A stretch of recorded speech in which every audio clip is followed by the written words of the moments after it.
The classroom was a storm of shattered promises, desks askew, papers fluttering like wounded birds. Victor stood, heart pounding, as Maria's voice trembled with fury. "You said you'd always be there, but this?" Her hand hovered over a crumpled letter, her eyes, once soft with trust, now blazing with hurt. Yet, her fingers brushed his, a fleeting warmth that lingered, electric, undeniable. Why was she so angry? What had torn them apart when they'd grown so close? A shadow lingered at the door, watching. Someone knew their secret. But before we continue, let me take you back to how it all began. The October wind wailed through Willow Creek, a small American town where the diner's neon flickered like a heartbeat. Victor Hayes, 30, trudged down Main Street, his leather satchel heavy with ungraded papers. His tie hung loose, dark hair streaked with gray, a map of years spent teaching kids who dreamed of leaving this place. He was good, too good, he thought, a spark of pride warming him against the chill. But pride was a sly thief, stealing his clarity when he needed it most. Today, the air felt wrong, thick with secrets, the clouds low and restless. He pushed through the doors of Willow Creek High, the bell clanging overhead. The halls reeked of chalk and defiance, a scent that stirred both nostalgia and fatigue. Room 204, his classroom, was his haven. Neat rows of desks, a chipped chalkboard, a window framing the town's grain elevator. But today a figure sat in the back, hunched over a worn notebook. Maria Torres, 21, wasn't like his other students. A late enrollee chasing her GED. She worked nights at the gas station to pay for a one-room apartment. Her dark hair fell in a messy braid, her thrift store sweater frayed at the cuffs. Yet her eyes, sharp and hungry, burned with a quiet fire. She wanted out. "Miss Torres," Victor said, dropping his satchel. His voice was steady, warm but controlled, honed over a decade. "Class is an hour away. You lost." Maria's pen froze. She looked up, wary, like a stray bracing for a kick. "Just needed somewhere to study." Her voice was soft, but it carried a strength that made Victor pause. She gripped her notebook, as if it held her entire world. He could have nodded, moved on. Papers waited, lessons loomed. But her trembling hands, the shadows under her eyes, they stopped him. He'd seen kids like her, balancing on hope's edge. His pride whispered, "You can save her. You always do." He pulled a chair, its legs scraping, and sat across from her. "What's the subject?" Her lips parted, startled. "Math. I'm not good at it." She slid the notebook over, revealing equations scratched out in frustration. Victor skimmed the page.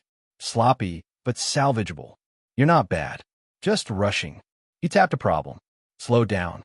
Think." He pushed the notebook back, his tone light but firm. "Stay after class. I'll help." Maria's eyes flickered with hope, then doubt. "Why bother with me?" "Because I'm the best," Victor thought, but he bit it back. "You're fighting for something. That's enough." Weeks passed in a blur of chalk dust and late evenings. Victor's classroom became Maria's sanctuary, their tutoring sessions stretching past dusk.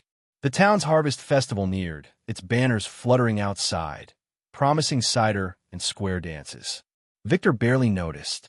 He was consumed by Maria's progress, her quick wit, her refusal to quit. But his pride blinded him to her silences, the way she tensed when he pushed too hard. He believed his structured lessons were enough, never asking what she carried beneath her guarded smiles. One evening, as the sky glowed amber, Maria lingered at the door. "Mr. Hayes, I got something today." Her voice wavered, fingers twisting her bag strap. "A letter. Community college. They're holding a scholarship exam." Victor's chest swelled. This was her chance, his victory. "That's huge, Maria. We'll prep. You'll crush it." He grinned, already plotting study schedules, his pride painting her success as his own. But Maria's face stayed tight. "It's in the city. I can't afford the trip. And what if I'm not enough?" Her voice broke, eyes dropping, shame coloring her cheeks. Victor's smile faltered. He saw her burden, poverty, fear, a life of closed doors. He wanted to say she was ready, that his plan would carry her.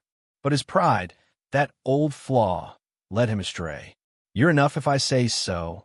He snapped, sharper than he meant. Trust me, we'll handle the fare later. Maria's jaw clenched. She nodded, but her eyes were distant, hurt. Victor didn't see it. He was too busy scribbling equations, convinced his brilliance would fix everything. He missed the way she hugged her notebook, a shield against his words. The Harvest Festival lit up Willow Creek, Main Street aglow with lanterns and laughter. Booths sold apple pie and quilts, a bluegrass band twanging under a tent. Victor, roped into judging the pie contest, stood by a table of desserts, his mind on Maria. She'd missed their last session, texting about a double shift at the gas station. He frowned, stirring his coffee, the steam curling like his unease. Had he pushed her too hard? Across the crowd, he spotted Ellen Carter, a fellow teacher with a smile too sharp for comfort.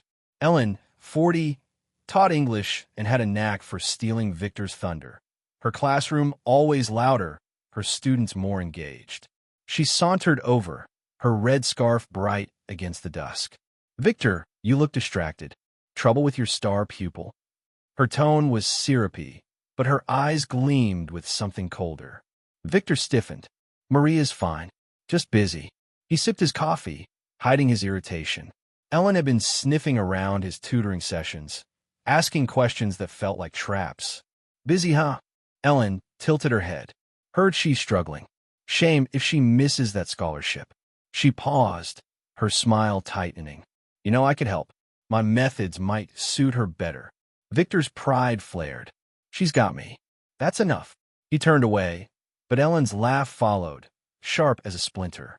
That night, Victor sat in his classroom, grading papers under a dim lamp. The festival's music drifted through the window, a faint reminder of life outside. He rubbed his eyes, Maria's absence gnawing at him. Had he misread her? His pride, so sure of his methods, had drowned out her doubts. He thought of her letter, the scholarship exam, a lifeline he'd assumed he could secure. But what if he'd failed her already? A knock broke his thoughts. Maria stood in the doorway, her face pale, a crumpled envelope in her hand. Mr. Hayes, I need to talk. Her voice was low, urgent, her eyes searching his. Victor's heart sank. What's wrong?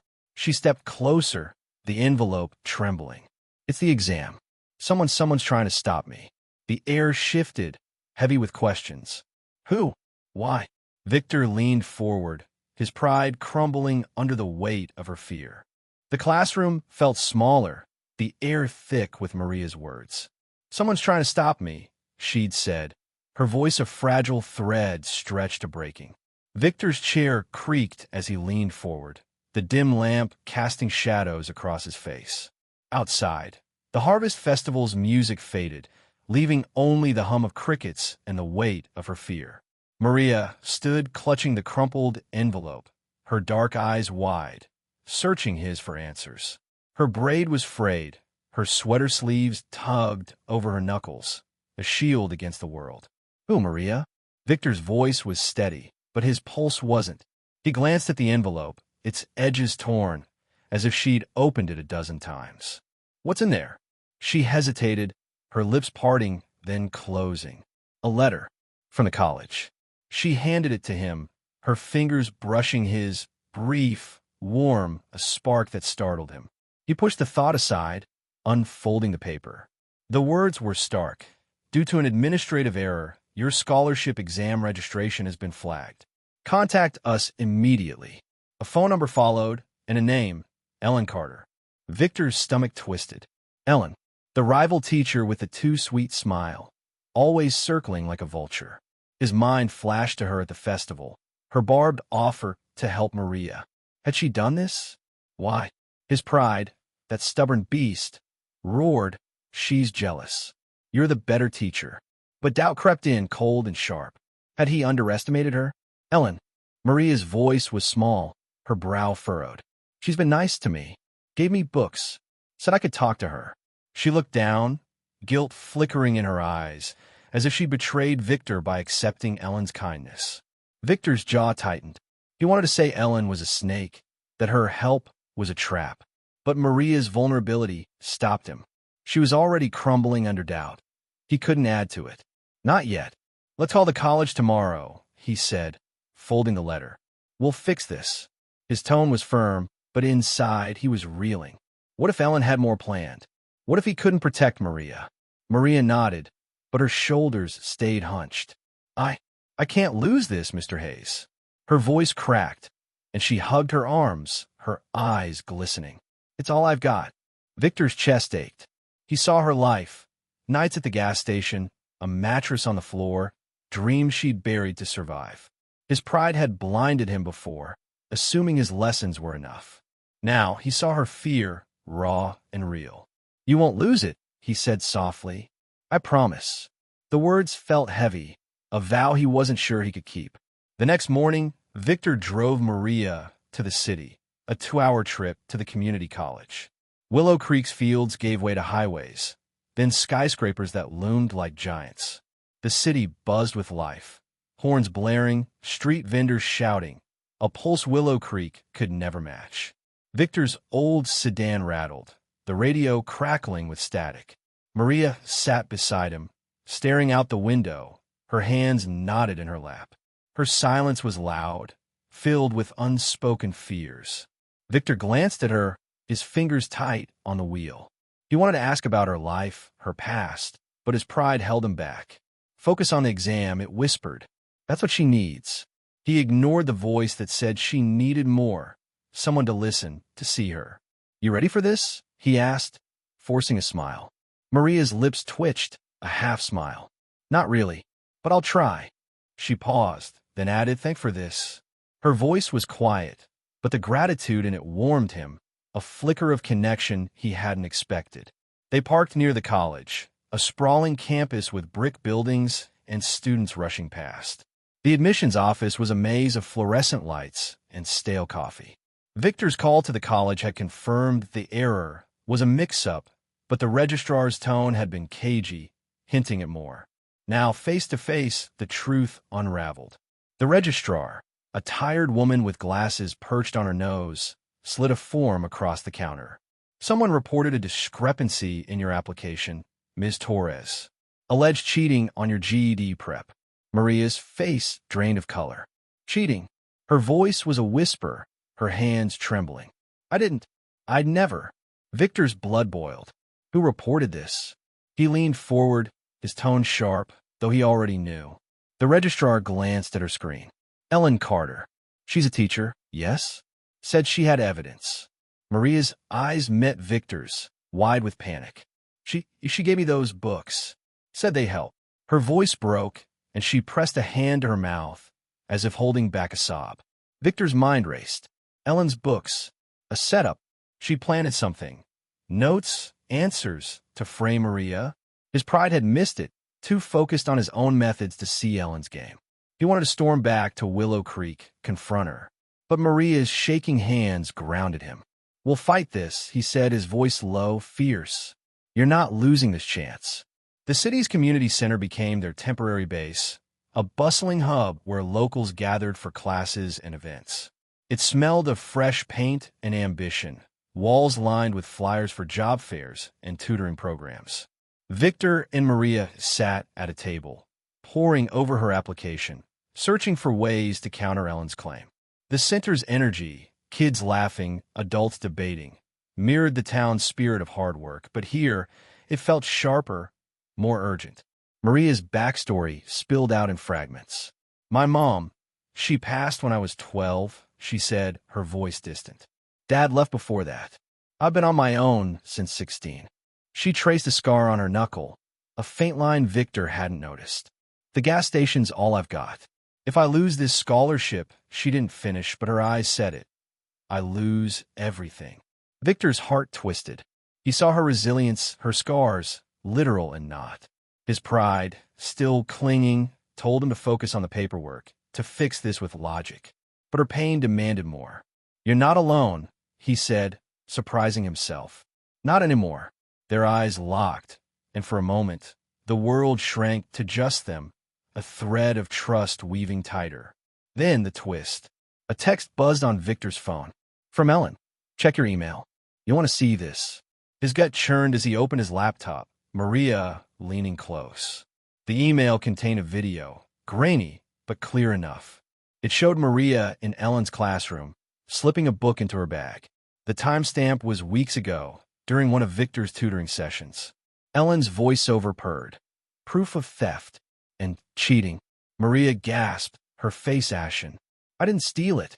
She gave it to me. Her voice rose, drawing stares from the center's crowd. Why is she doing this? Victor's mind spun. Ellen had planned this, baited Maria with kindness, then twisted it into a lie. His pride, which had denied his own mistakes, now faced a mirror. He'd been so sure of his teaching, his control, that he'd missed Ellen's shadow creeping closer. We'll prove it, he said, but doubt gnawed at him. How? The video looked damning. That evening, they strategized in a city diner, its jukebox crooning old country tunes. Neon lights bathed the booths in red and blue, reflecting off Maria's coffee mug. She stared into it, her reflection warped, her voice low. Maybe I should give up. I'm not worth this fight. Victor's chest tightened. He saw her defeat, the weight of years alone. His pride had led him to push her too hard, to ignore her heart. Now he tried to fix it. You're worth everything, he said, his voice soft but firm. We'll find a way. He reached across the table, his hand hovering near hers, then pulling back. Not yet, but the air between them hummed, charged with something unspoken. Maria's eyes met his, a flicker of hope breaking through. You really believe in me? More than you know, he said, and meant it. His pride was crumbling, replaced by something warmer, deeper. But Ellen's video loomed, a threat they couldn't ignore. As night fell, they returned to the community center for a lead. A volunteer, a retired teacher named Clara, overheard their talk and pulled Victor aside. Ellen Carter's done this before, she whispered, her eyes sharp. Framed a kid to look bad. Check her office. She keeps records. Clara's words were a lifeline, but risky. Breaking into Ellen's office was a line Victor hadn't crossed. Yet Maria's future hung in the balance. He turned to Maria, her face lit by the center's glow, her eyes pleading for a miracle. We go back to Willow Creek, he said, his voice steady despite his fear. We find proof. Tonight. Maria nodded, but her hand shook as she grabbed her bag. Outside, the city skyline glittered, cold and distant. Then, a scream pierced the night. Clara, the volunteer, lay crumpled by the center's steps, her bag torn open. A figure vanished into the dark. Maria's gasp echoed Victor's shock. What's happening? She whispered, her voice trembling. Victor's heart raced. Ellen's reach was longer than he'd thought. And now, they were in danger. The city night pulsed with chaos, the community center's steps slick with dew. Clara lay crumpled, her gray hair splayed, her bag's contents strewn like confetti. Maria's gasp hung in the air, her eyes wide with horror. Victor knelt beside Clara, his heart hammering, fingers fumbling for her pulse. Steady, thank God. Her eyes fluttered open, dazed but alive. Someone grabbed me, she rasped, clutching her torn sleeve. The attacker had fled, a shadow swallowed by the city's glow. Victor's mind raced. Ellen. It had to be her, or it was someone she'd sent. Her video, her lies, now this. Her web was tightening, and Maria was the prey. Maria's voice trembled, barely a whisper. Is she okay? She stood frozen, her braid unraveling, her thrift store sweater no shield against the fear in her eyes. Victor rose, his hand grazing her arm, a fleeting anchor. She's fine, but we're not safe here. His tone was firm, but inside, he was unraveling. His pride, that old flaw, had blinded him to Ellen's ruthlessness. He thought he could outsmart her with logic, with teaching. Now, Clara's groan was a wake-up call. This was war. We go to Willow Creek, Victor said, his voice low, urgent. Ellen's office. We find proof. Maria nodded, her jaw tight, but her hand shook as she grabbed her bag. The city skyline loomed, its lights cold and mocking. Victor's sedan roared to life, the highway stretching back to their small town like a lifeline or a trap. Willow Creek slept under a blanket of stars, its main street dark save for the diner's neon flicker. The high school loomed, a brick shadow against the night. Victor parked behind the building, his headlights off, the engine's hum fading into silence. Maria sat beside him, her breathing shallow, the crumpled scholarship letter still in her pocket. "What if we get caught?" she asked, her voice small but steady. Victor's gut twisted. Breaking into Ellen's office was a risk. His job, his reputation, all on the line. But Maria's future was worth it. "We won't," he said, forcing confidence. His pride, once a barrier, was crumbling.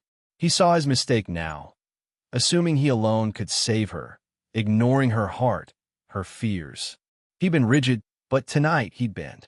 For her. They slipped through a side door, the hallway dim, smelling of wax and memories. Ellen's office was on the second floor, a fortress of locked drawers and secrets. Victor's flashlight beam danced across posters of Shakespeare and grammar charts. Maria's footsteps soft behind him.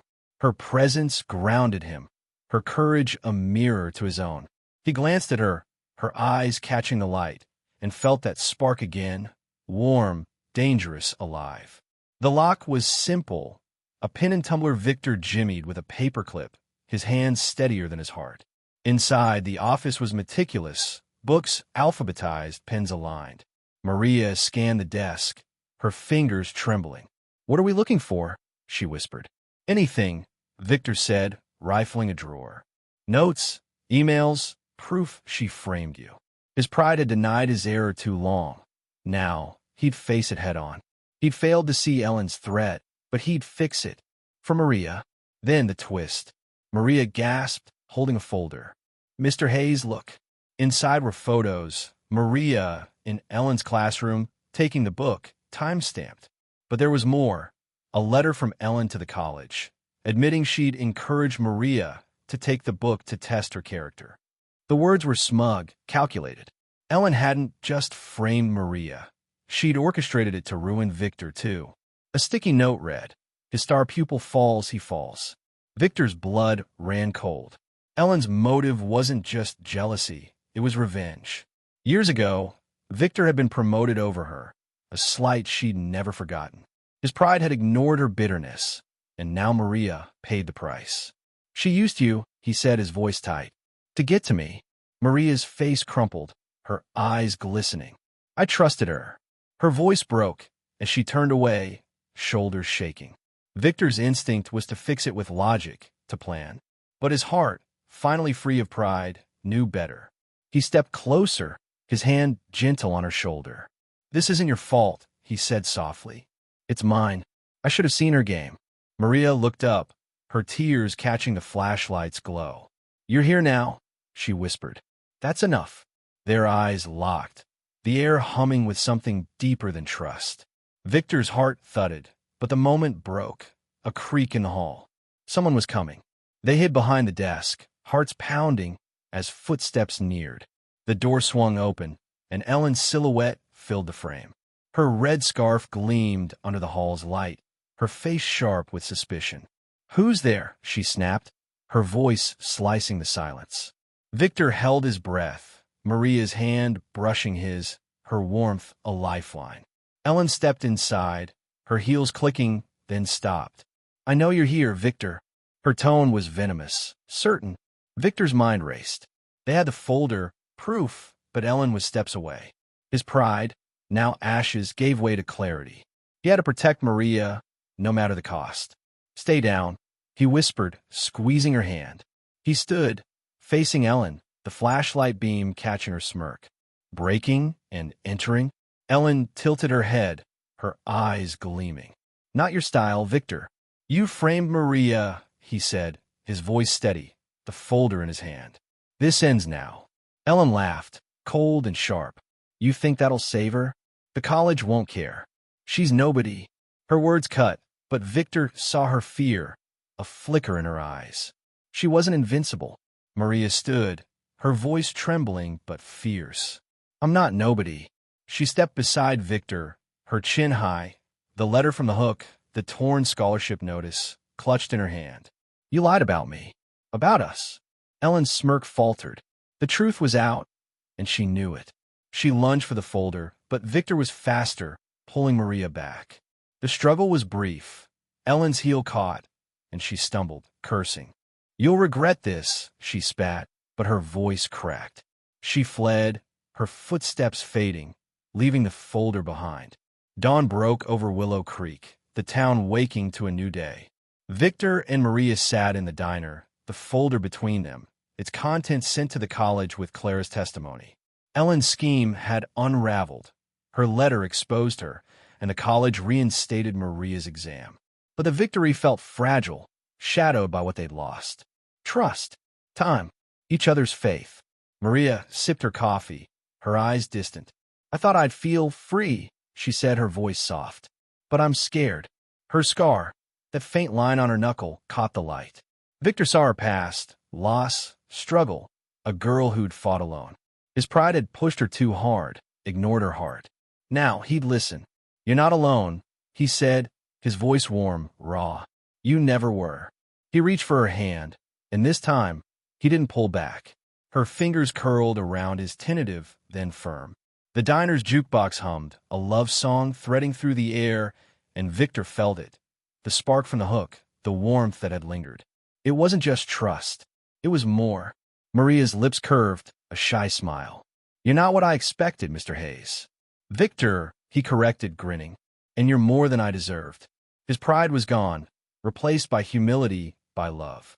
But obstacles remained. Town gossip, their age gap, whispers of scandal. They'd face it together.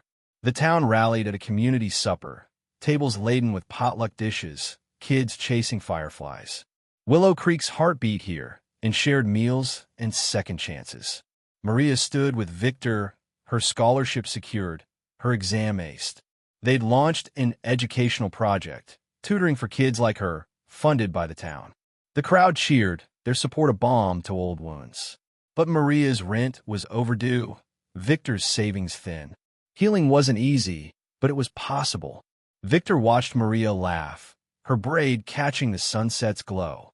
She was his partner, his love, against all odds.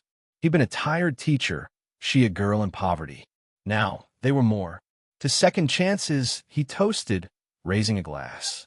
Maria clinked hers, her eyes bright. "To us." The stars shone, and Willow Creek hummed with hope. Subscribe to the channel to see more soul-stirring stories.